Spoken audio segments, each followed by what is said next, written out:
চিন্ময় ইস্যুতে পরিস্থিতি ঘোলা হচ্ছে। প্রতিবেশী দেশ ভারতের সঙ্গেও বৈরিতা বাড়ছে দিনকে দিন।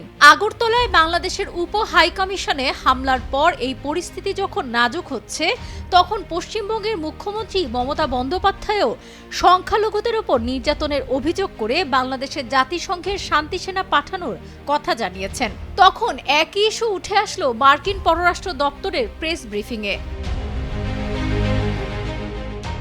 বাংলাদেশ সম্মিলিত সনাতনী জাগরণ জোটের মুখপাত্র চিন্ময় কৃষ্ণ দাসকে গ্রেপ্তারের বিষয়ে দপ্তরের উপমুখপাত্র বেদান্ত প্যাটেল বলেন, যারা অপরাধে অভিযুক্ত তাদেরও উপযুক্ত প্রতিনিধিত্ব করতে দিতে হবে এবং মৌলিক স্বাধীনতা ও মানবাধিকার রক্ষা করতে হবে। প্রেস ব্রিফিংয়ে এক সাংবাদিক বাংলাদেশে হিন্দুদের বিরুদ্ধে কথিত সহিংসতার কথা উল্লেখ করে যুক্তরাষ্ট্রের পক্ষ থেকে উদ্বেগের সমাধান করার কোনো পরিকল্পনা আছে কিনা জানতে চান। জবাবে বেদান্ত প্যাটেল জানান, আমরা প্রতিটি সরকারের সাথে সামঞ্জস্যপূর্ণ কাজ করি, যাদের সাথে আমাদের সম্পর্ক রয়েছে। আমরা স্পষ্ট করেছি ধর্মীয় স্বাধীনতা ও মৌলিক মানবাধিকারের প্রতি শ্রদ্ধাশীল হওয়া দরকার।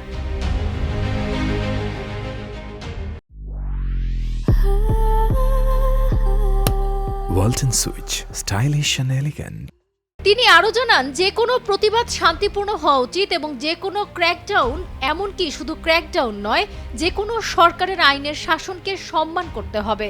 আর তারই অংশ হিসেবে জনগণের মৌলিক মানবাধিকারকে সম্মান করতে হবে এবং আমরা এ বিষয়েও জোর দেওয়া অব্যাহত রাখব।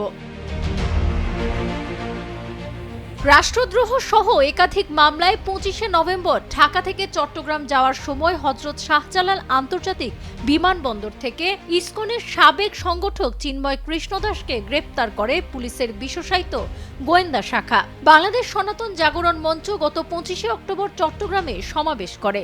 চিন্ময় কৃষ্ণ দাস এই মঞ্চেরও মুখপাত্র। ওই সমাবেশের পরপরই চিন্ময় কৃষ্ণ দাসের বিরুদ্ধে জাতীয় পতাকা অবমাননার অভিযোগ এনে চট্টগ্রামে একটি রাষ্ট্রদ্রোহের মামলা করা হয়। অন্যদিকে মঙ্গলবার চট্টগ্রাম মহানগর দায়রা জজ মোহাম্মদ সাইফুল ইসলামের আদালতে জামিন শুনানি হওয়ার কথা ছিল নেতা চিন্ময় কৃষ্ণ দাস ব্রহ্মচারীর, কিন্তু জামিন শুনানিতে তার পক্ষে অংশ নেননি কোনো আইনজীবী। এছাড়া চিন্ময় দাসকেও আদালতে হাজির করা হয়নি।